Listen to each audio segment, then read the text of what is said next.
CM Revanth రెడ్డిపై MLA Eleti Maheshwar Reddy fire అయ్యారు. కాంగ్రెస్ సర్కారుకు ప్రజా విజయోత్సవాలు చేసుకునే అర్హత లేదన్నారు. ఇచ్చిన హామీలు అమలు చేయకుండా ప్రజలను మోసం చేస్తారని విమర్శించారు. ప్రజలను వంచినందుకు సీఎం రేవంత్ రెడ్డి క్షమాపణలు చెప్పాలని డిమాండ్ చేశారు.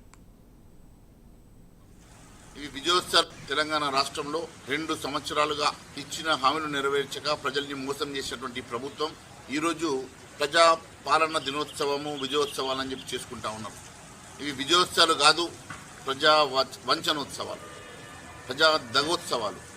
ప్రజల్ని దగా చేసి వంచన చేసినటువంటి ఈ ప్రభుత్వం ఏ ముఖం పెట్టుకొని ఈరోజు విజయోత్సవాలు చేసుకుంటా ఉన్నదో ఒకసారి రేవంత్ రెడ్డి గారు సమాధానం చెప్పాలని కోరుతా ఉన్నాను.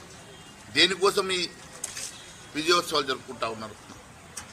6 గ్యారంటీలు మొదటి సంతకం పెట్టి చట్టసభలో దానికి చట్టబద్ధత తీసుకొస్తా అని చెప్పిన రేవంత్ రెడ్డి ఇయర్డ్ వరకు దాన్ని చట్టసభలో బిల్లు పెట్టే దమ్ము లేనటువంటి రేవంత్ రెడ్డి ఈరోజు ఏ ముఖం పెట్టుకుని విజయోత్సవాలు చేసుకుంటున్నావు?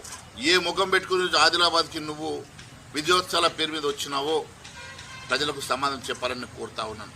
తెలంగాణ రాష్ట్రంలో 2 సంవత్సరాలుగా ఇచ్చిన హామీలు నెరవేర్చక